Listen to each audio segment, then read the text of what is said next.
the body count goes up, 10s, 20s. When you have that many like sexual encounters, what happens is you kind of develop a type. These Instagram looking big booty, big titty models. That's why you see a lot of people, they can be married, they can have kids, they can be in their 50s, but their behaviors in college, their behaviors when they were dating, their type that they kind of had never really goes away. And they'll try to use all sorts of logic to rationalize the bullshit reason they did for cheating on their partner. The bullshit reason they did getting really drunk that day and somehow ended up having sex with Jimmy, or they'll find a way to rationalize how they ended up going to Cancun with the girls and then somehow ended up in an orgy with someone who somehow happened to be their type, that they said that they've moved on. A lot of people develop these types over time, even if they try to change, even if they move to a different environment, if they haven't really done the work and the time to understand why they have that type and understand B, how they learned to get the habit of liking that type, you'll continue to kind of just be like a leaf in the wind, right? The moment that type of person comes into your life, you'll have no control. Eating to live, yeah, I'm living to eat. Catch me enjoying vegan recipes. Fiend for chlorophyll.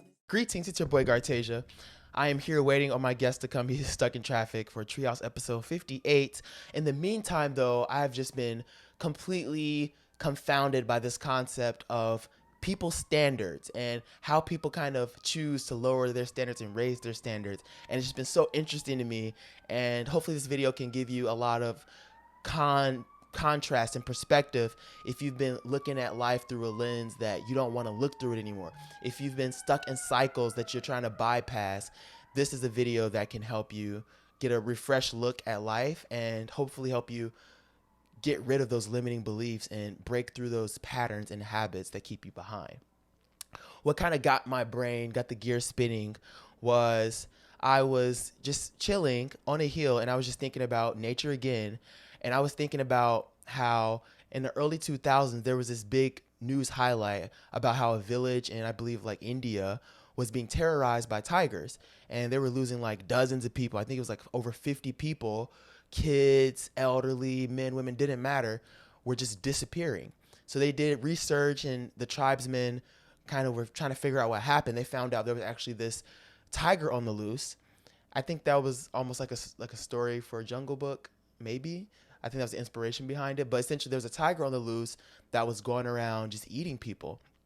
And zoologists from like New York and all these top research schools, Oxford and stuff, were like, that's unusual behavior for a tiger to like kill that many people. Because typically, the tiger's diet, they have a high quality diet, which is they are hunting. Just their lifestyle is high quality. They're running around. They're sprinting. They're chasing deers, they're chasing monkeys, they're chasing baboons, they're chasing the normal prey in their environment.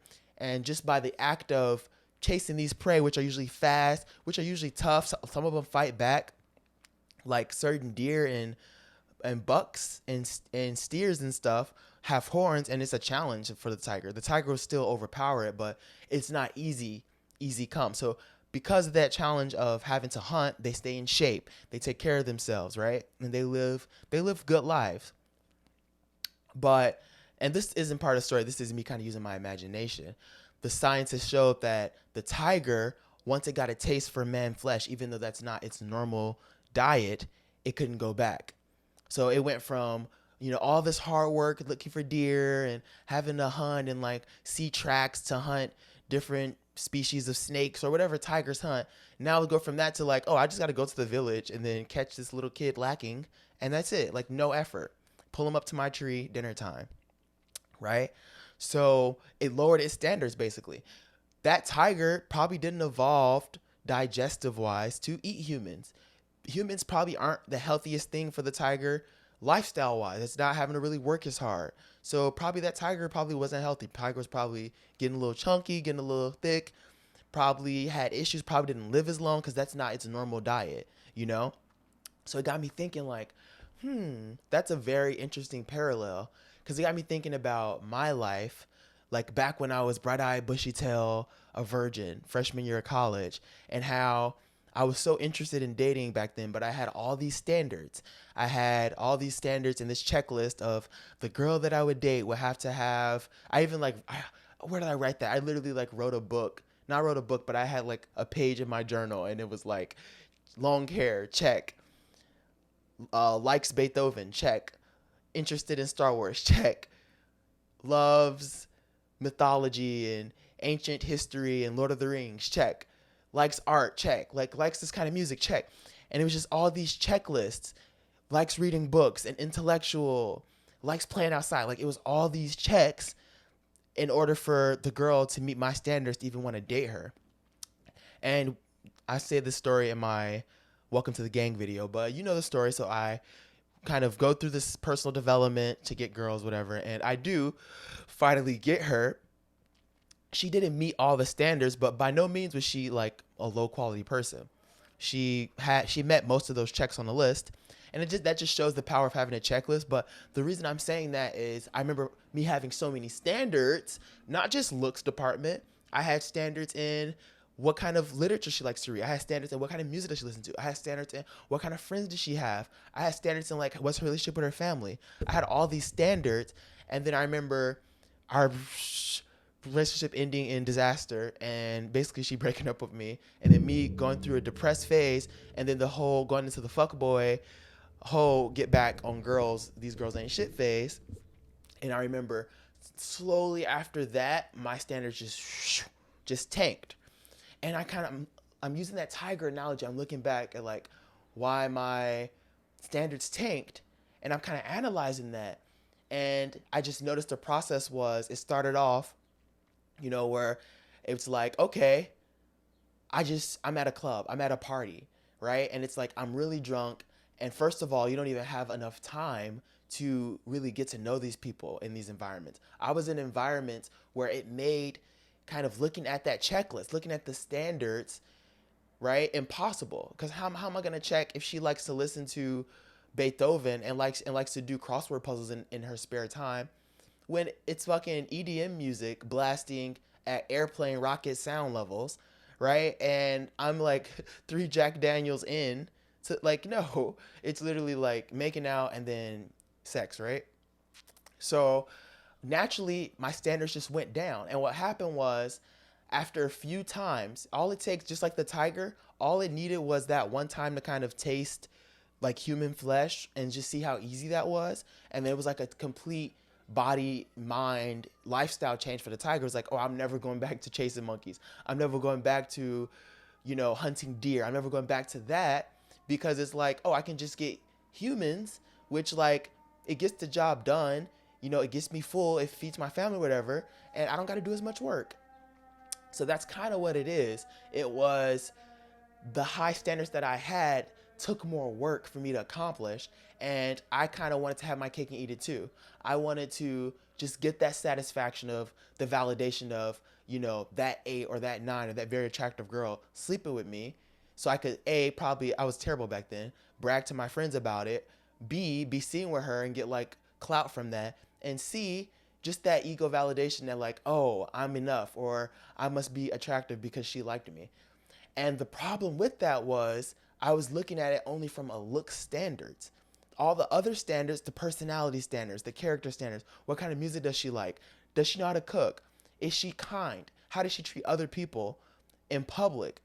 Those standards, because the environments were usually like online dating apps and like nightclub party environments, they were hard to evaluate. And B, frankly, at the time, I just didn't care. All I saw was a big booty, big tits, nice face. I'm in, right? And it's like, over time, that's all fun and game. Like you can do that once, it won't really mess with you. You can do that twice, it won't really mess with you.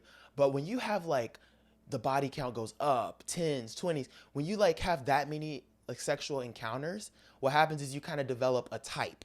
That's why you see a lot of people, they can be married, they can have kids, they can be in their 50s, but their behaviors in college, their behaviors when they were dating, their type that they kind of had never really goes away.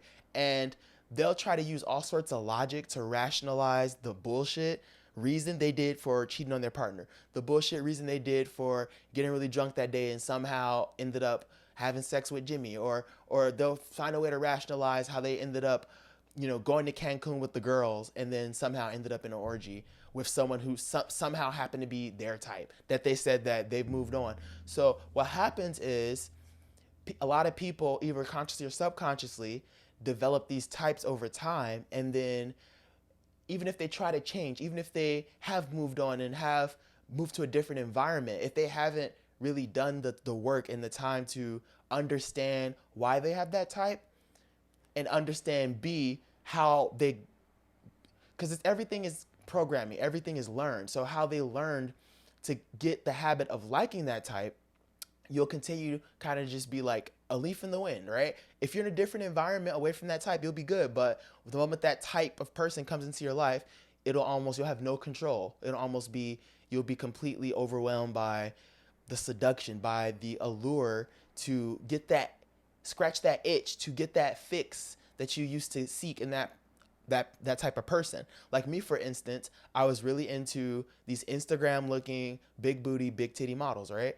So what I would do, I would go to a party, I'd be dancing, and then when I would see them, say I had a plan to like just have fun with the boys, or say we had plans to go back and like all watch movies and or whatever, the moment I saw my type right there, I would look her direction. If she even like gave me a glance in my direction, and I was not always successful, all right? So don't be like, oh, I'm gonna do that. Gartatia's out here bragging. It's like not even that. I just, after like 10 or 15 experiences with a person who looked like that, right? A really attractive model. Once you have sex with enough, people who look a certain way, your brain kind of starts expecting that, right? It's kind of like, okay, this is the kind of person I expect. So whether that's good or bad, it doesn't matter. That's the trick. The brain doesn't care if it's good or bad. The brain it wants more of what it's used to. And more importantly, it wants more of what it's used to if the reward it got in the past satisfies some sort of need. And in the past, that need was satisfied. I had a need of loneliness. I had a need of not feeling like I'm worth enough. I had a need of low self-esteem. I had a need of validation, especially after that breakup. So having sex with these, Instagram models or whatever type girls gave me that feeling like, oh, look, I can have girls who look better than my ex, and that made me feel good, whatever stupid reason.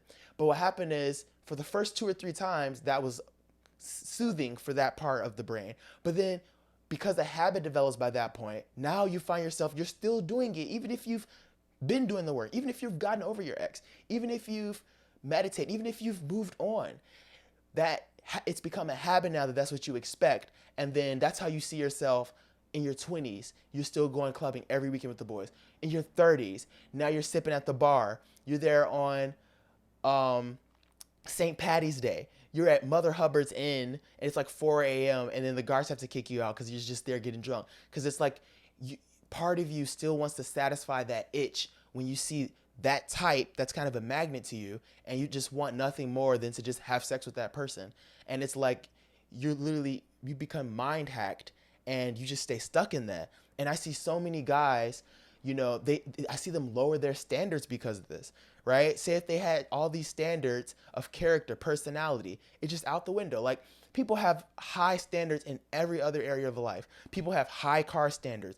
People have high fashion standards. People have high social class standards. Like, I only date jocks, or I only date basketball players, or I only date doctors. People have all these high standards in all these other areas of life. But when it comes to, people have high look standards, right? But when it comes to personality, no standards. You have to be a 10 out of 10 in looks, but when it comes to energy levels, 0 out of 10. When it comes to character, 0 out of 10. Integrity, 0 out of 10. Personality, 0 out of 10. Social skills, honesty, 0 out of 10, right?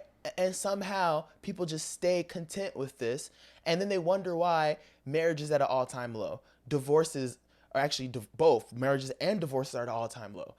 Disloyalty, adultery, people cheating, like relationship problems, mental health is at an all-time shitter because people aren't having these conversations. People aren't looking into kind of the healing they need to do, the damage that's been done to them in the past by an ex or whatever, and how that's kind of molded them into a fuckboy or this whole phase person who constantly is just looking for the next hit, is constantly looking for like the next physical conquest.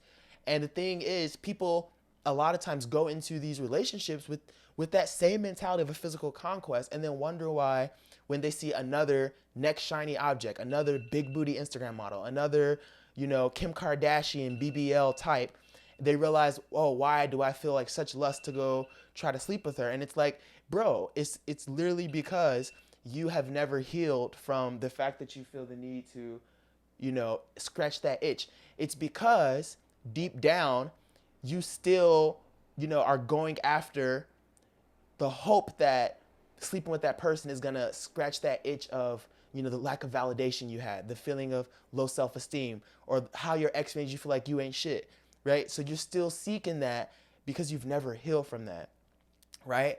And the problem is, the solution to it is, honestly, the only thing that saved me was taking a step back. Like, literally the only thing that saved me was COVID. Like, COVID, there just wasn't enough parties, there wasn't enough dating apps, there wasn't enough Tinder even out there. So I was kind of forced halfway to like slowing down, even though I still had a few people in the bullpen in the rotation. I was forced to slow down.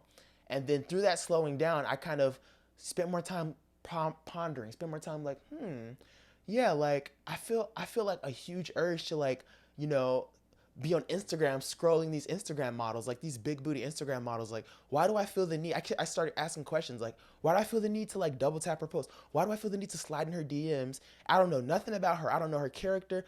She could be literally a serial killer. She could be on some not Megan Thee Stallion.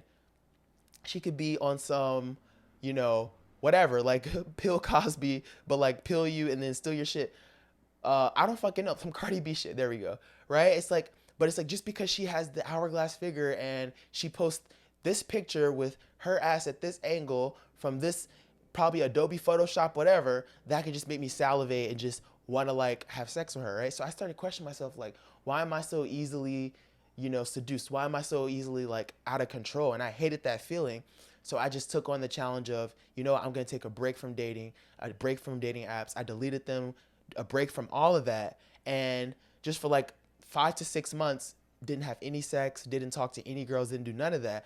And what I saw was kind of my old, virgin standards coming back, right? I kind of found myself, like, even yesterday, I was coming back from a friend's house, and then there was literally this girl in the elevator flirting with me hard. We're having a great banter, and she was literally like my type, like perfect ass, perfect titties, perfect face, everything, right? Completely my type. However, because I've gone back on my standards, right? I've increased my standards to, before I kind of went into this, lust vision phase of the hoe phase. I was like, okay, she's my type. I'd be cool to meet her or whatever. But it wasn't overwhelming. I kept my cool because I was like, yeah, she's good looking, but like, does she have character? Yeah, she's good looking, but does she have integrity? Yeah, she's good looking, but is she somebody, who's a good person, who's reliable? So all these other questions are in my head. So when she like asked me for my Instagram, I was chilling. I was like, okay, whatever. Didn't think to hit her back up, nothing. Like, I'm gonna let it, whatever happens, happen. I'm gonna let it fall into my lap because I'm no longer pursuing that. Even if it is my quote unquote physical type, there's just other attributes that overpower the physical looks department for me. And that's just been after 5 months. So imagine what you can do in 6 months, a year, right? Of just taking a step back from dating and sex and stuff. And yeah, objectifying women is real. And literally, the more you do it, the more you just have this casual sex and engage in this lifestyle, the worse it gets. And it just makes you miserable, right? And it just feeds the cycle. There's women caught in this cycle too, where they keep posting these big booty pics and keep attracting the guys who just want to fuck them because they want the next conquest, and then realize why they can't have a good relationship is because you're also playing a role in that cycle by alluring the guys who are in that cycle, and it just never ends, right? So men and women, let's respect ourselves. Let's go back to having standards. Let's go back to valuing ourselves, because when you value yourself and have high standards for you, you'll have high standards for the people you look for. Because I noticed when I had the lowest standards for intellect, when I had the lowest standards for stimulating convo, when I had the lowest standards for conversation quality, right? Not only was those things not important in the girls, I also was lacking in those areas. The only thing I focused on was game. How do I say the right things to get in her pants? And what game really is, it's just, how can I make myself sound as dumb as possible and basically lower my standards, lower my intellect to that person's level so I can speak their language, right? To get them to want to sleep with me. That's really what it is. Game is really just dumbing yourself down. Because let's be honest, how often do people do game, and read books to be better at physics, to talk to that girl who likes physics? Let's be real. How often do people learn game to go watch all the movies that girl watches just to be better at? No, they don't. Most people, they hang around people who usually aren't really intellectually stimulating. They hang around people at a lower, vibration, and kind of dumb themselves down so that they can relate to these people who are at a lower vibration. And then what happens is that you do that once or twice, yeah, you'll get lucky, yeah, you'll get laid, but over time, the only thing getting laid, right, or only thing not getting laid is your future. Your future is not getting laid. Your future is getting destroyed, right? So stop trying to get laid and lay out a future, all right? Anyway, I hope this helped. I need to go to this podcast episode, but I had to get this out of the way.